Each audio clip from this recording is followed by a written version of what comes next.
YouTube, how are you today? Tonight, sorry. It is, golly gosh, the days. Sometimes when I do my talks, this is why the Big Issue talks are so cool. They're so real life. It takes me like a day to get my head back into over the past and into today. And of course, that gets me thinking about a lot of things. And the last video I did sort of got me thinking about the baby boomers, my parents. And I thought we used to be the byproduct of them, but then in my talk yesterday I talked a little bit about my mum, as I do, and nice things, if you're listening, mum. And simply, I look at it this way: the baby boomers, like every generation from ancient days to now, are the byproducts of the older generation in a way, of the hate and the division that surrounds them when they're born. If you look back in the ancient days, tribes were formed simply because people fell in love and moved away and had families and kept on doing that until now we're all over the world. There's nowhere else to move. That's why I think I'm stressing a little bit on these videos, because we really got to have a look at our lives and make the best of what we've got here and now, and try and not let our future generations try and pick up our pieces like I did and like my parents did. And I think music has a very, very good way to explain that, as I've repeatedly said and repeatedly will say, I suppose, until the end of my days. But in a way, like in university, you learnt about, if you wanted to become a music major, you had to really think about a musician's career lifespan, because the golden era of the record sales are over, and due to the internet and ownership of buying an artist's record came transferred into sharing and streaming, and even to begin with just downloading and not even buying the songs from the artist. And a lot of people looked into that, and this is my view on it in a way, and I think two artists which can explain a lot, not the artists themselves, their personalities, but their music and their songs, because I think both of these artists, singer-songwriters, have a very sad story in their lives, and a story full of joy as well. And the community and a whole has influenced it to a degree, whether community influences our lives no matter what, whether we want to admit it or not. So this is mainly going to be 2 videos, I think, because I'm definitely not going to rush through it. But I'm going to focus on John Lennon's last album. I've made notes on this one because I really wanted to concentrate.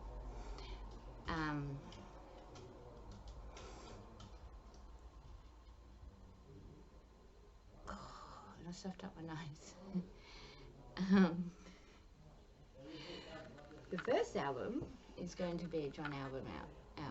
Sadly, he was shot in 1980, and as a child, it's one of my biggest memories. I was seven, I think, when it happened, and simply, to me, it showed me a side of music that brought community together, because I was picked up from school and got told, picked up from school and got driven down to my grandparents' house, and all my uncles and aunties were there, and they were crying and they were so sad because this man, John Lennon, died, and they were playing all his music, and his music was beautiful. The songs I heard, Imagine, a lot of other songs, and I couldn't understand why they were so sad that he had been murdered, and I couldn't see why he had been murdered. And then as I grew older, as a teenager, all these theories came out that the CIA planned to kill him, or someone else planned to kill him because he was spreading a message of unity. But to me, it wasn't necessarily a conspiracy. It was the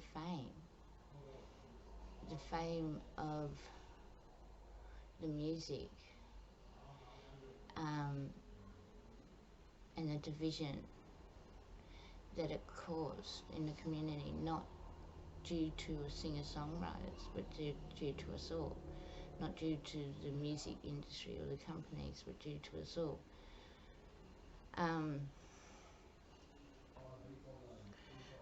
When you look at John Lennon's last album, Double Fantasy, and then you can see how he progressed through his career as a young child with a great unity and community sense in his songs, and then somehow became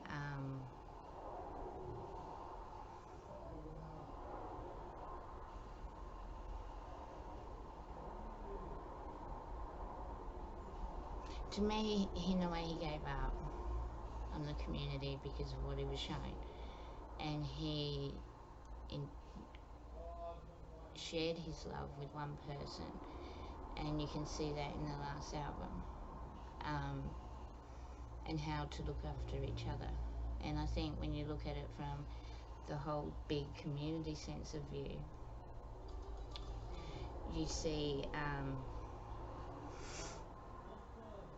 that happened in a worldwide sense of view as well. Like, we lost our sense of community, or we were afraid of it, or whatever, from World War II. Like, lots of people suffered, and we can see it today when you look at what's happening in the world around. And so in a way, it's sad that his love for the community in the world was taken away by his sights and the abuse to kindness that he was shown, not due to anyone's fault, just the world we've been thrown in. And then if you look at Bob Dylan's album in 1980 that was released,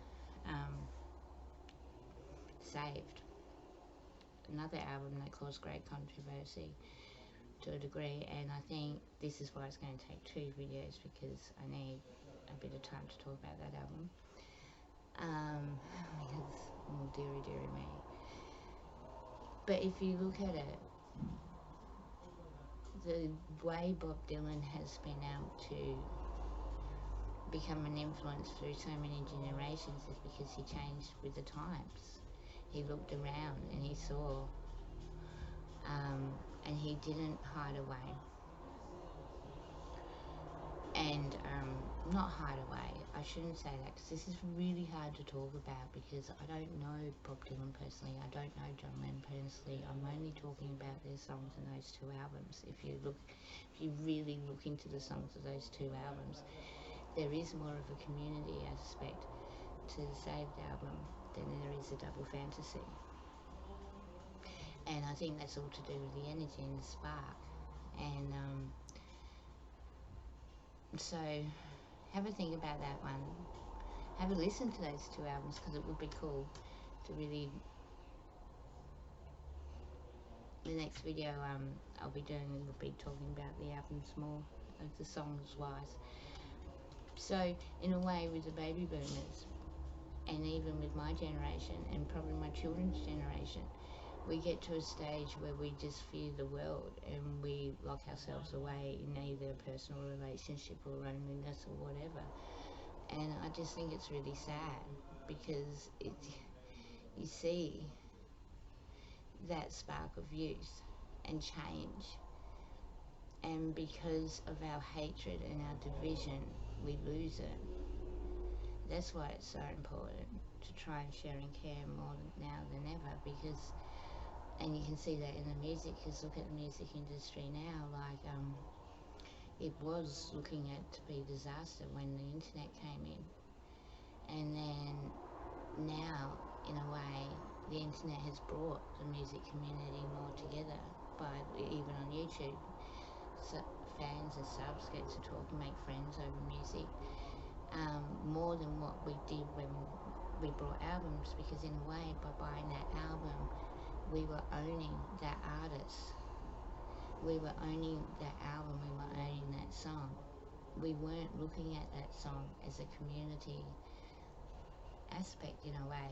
We were only putting those songs into our personal experiences. I was, and I know millions and millions others probably were. So in a way, blindly, we sort of have programmed by our lives this individual concept of living, but we're tricking ourselves to thinking we're in a community. And that's why it is so important to maybe go back, listen to those real songs, not the songs about fame, not the songs that just want to make the money, but the real songs of storytelling, and learn a bit about our life, learn about each other's cultures and lives, and explore through song, not war. And maybe the world can be a better place in our own little communities, and we can see that ownership in any form is not good because it blocks us in. And you can't escape ownership. You can only try and work around it or just survive every day. So while we're in this manner of thinking that we own things, we're surviving, we're not living. And that's the point I want to get across on these two videos today. So have a think about this one. Went a bit longer than what I thought, sorry YouTube. And I wish you all well. Please stay healthy, eat healthy food, drink lots of water, and just have common respect for each other, and go back to the old days when we used to wash hands. Just be nice to each other if we ever were. Bye YouTube.